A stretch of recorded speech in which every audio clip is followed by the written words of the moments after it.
యేసుక్రీస్తు ప్రభువారి అత్యున్నతమైన నామంలో లైఫ్ చర్చ్ వైజాగ్ నుంచి మీ అందరికీ శుభములు తెలియజేస్తా ఉన్నాను. ఈరోజు కీర్తన గ్రంథం 94వ కీర్తన 19వ వచనం చదువుకుందాం. 94వ కీర్తన 19వ వచనం చదువుకుందాం.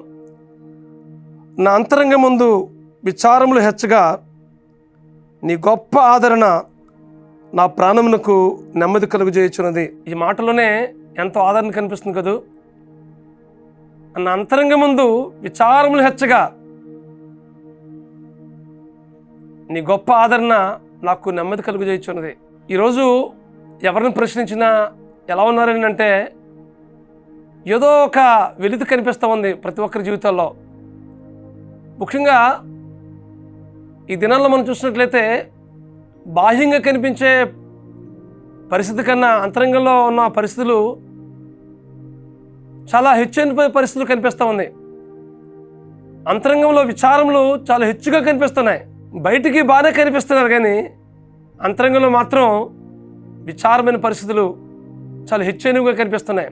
మల్టిట్యూడ్ యాంగ్జైటీస్ అంటారు. అంటే ఆందోళనకరమైన పరిస్థితులు, ఎవరికి చెప్పలేని పరిస్థితులు, ఏం చేయాలో తోచని పరిస్థితులు చాలామంది జీవితాల్లో కనిపిస్తూ ఉన్నాయి ఈ దినాల్లో.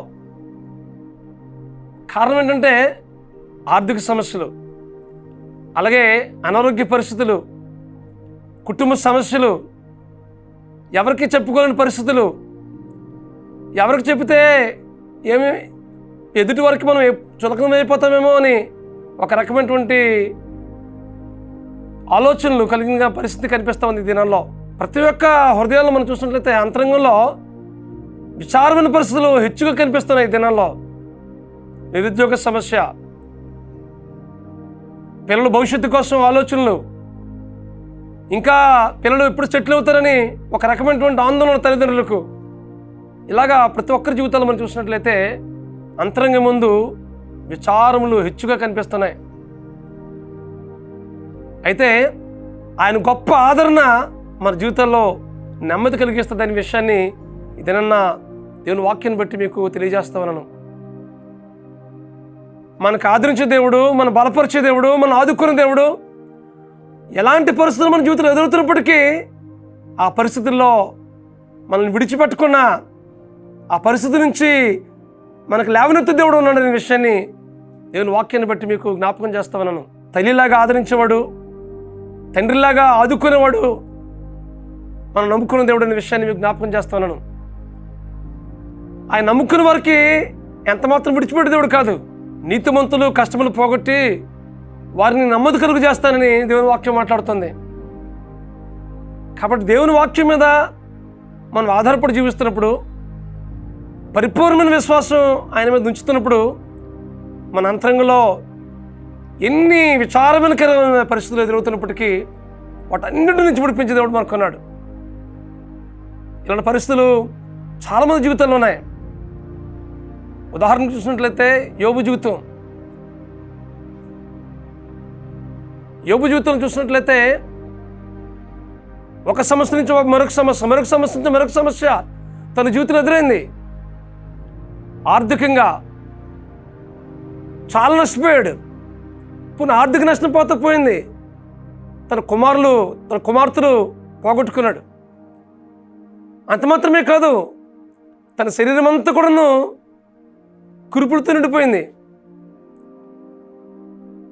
దాంతో పాటుగా తన స్నేహితులు కూడా ఏదో యోబు తప్పు చేస్తాడు కాబట్టి ఇది వ్యాధి కలిగింది, ఇలాంటి నష్టం వాటిల్లింది అని తన ప్రాణ స్నేహితులు అనుకున్న వాళ్ళు, తనకి సన్నిహితంగా ఉన్న వాళ్ళు, వారు ఏదో యోబు తప్పు చేయడం దాన్ని బట్టి ఎలా జరిగింది అని చెప్పేసి నిందించే పరిస్థితులు కనిపిస్తుంది. కట్టుకున్న భార్య, ఎందుకయ్యా నువ్వు దేవుని దూషించి మరణం కమ్ము అని ఎంతో వేదనకరంగా మాట్లాడుతూ ఉంది. అలాంటి పరిస్థితులు యోబు జీవితంలో ఎంత కురుంగుదలకు, ఎంత విచారానికి, ఎంత నలిగిన పరిస్థితికి గురయ్యంటాడు కదా యోబు. తన హృదయంలో, తన అంతరంగంలో విచారం హెచ్చైన స్థాయికి వెళ్ళిపోయింది. ఎంతో కురుగుదలకు గురైపోయాడు. అలాంటి పరిస్థితుల్లో కూడా ఏమంటున్నాడో తెలిసిందా? దేవుడు ఇచ్చాడు, దేవుడు తీసుకున్నాడు, దేవుని నామానికి స్తుతి కలుగును కాక అని దేవుని మహింపరుస్తున్నాడు. ఆ మాట మనం చెప్పగలమా? ఏదైనా సమస్య వస్తే, ఏదైనా ఒక వేదనకరమైన పరిస్థితి మనం ఎదురైతే, ఏదైనా ఒక ప్రతికూలత మన జీవితంలో అనుకుంటే ఆ పరిస్థితులను మనం కురిగిపోయే పరిస్థితి కనిపిస్తూ ఉంది. ఆ పరిస్థితి నుంచి లేవనెత్తేవాడు, ఆ పరిస్థితిని మార్చేవాడు మనకున్నాడనే విషయాన్ని ఈ సమయంలో దేవుని వాక్యం ద్వారా మీకు జ్ఞాపకం చేస్తా ఉన్నాను. మన విడువుని ఎడబాయిని దేవుడు మనకున్నాడు. కాబట్టి ఈ విషయాన్ని బట్టి మనం ప్రోత్సహించబడదాం. ఒక తల్లిలా, ఒక తండ్రిలా ఆదరించే దేవుడు మనకున్నాడు అనే విషయాన్ని మీరు ఎప్పుడు మర్చిపోకూడదని ప్రభు పేట మీకు జ్ఞాపకం చేస్తా ఉన్నాను. దేవుని వాగ్దానాలు చేతపట్టుకుని ఆయన మీద పరిపూర్ణంగా ఆధారపడుతూ మనకు ఎదురవుతున్న ప్రతి విచారకరమైన పరిస్థితుల్ని ప్రభువుకి అప్పగిద్దాం. వాటన్నిటి నుంచి దేవుడికి మీకు విడిపించి, మిమ్మల్ని ఆదరించి, మేము బలపరచట్లో పరిశుద్ధాత్మ దేవుడు మీకు సహాయం చేసి నడిపించును గాక. ప్రార్థన చేసుకుందాం. పరమస్వరూపుడా, మహాకృపగల మా తండ్రి, మా అంతరంగంలో హెచ్చైన విచారాలు ఉన్నాయి ప్రభువా.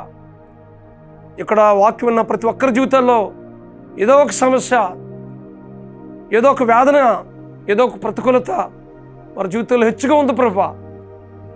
వాటన్నిటి నుంచి విడిపించి మీ శాంతిని, మీ సమాధానాన్ని వారి హృదయాల్లో నింపవలసిందిగా ప్రార్థిస్తున్నాం ప్రభువా.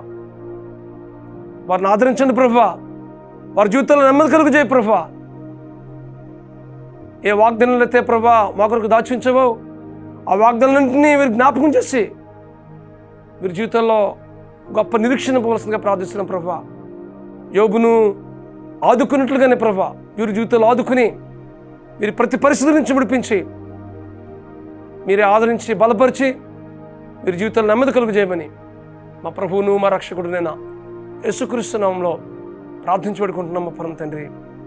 ఆమేన్, ఆమేన్, ఆమేన్. మీ అంతరంగంలో ఉన్న విచారాలన్నింటినీ విడిపించి మిమ్మల్ని ఆదరించి ఆయన నెమ్మది కలుగు చేయట్లో పరిశుద్ధాత్ముడు మీకు సహాయం చేసి నడిపించును గాక. God bless you friends. Have a wonderful day. దేవుడు మిమ్మల్ని దీవించి ఆశీర్వదించును గాక. God bless you.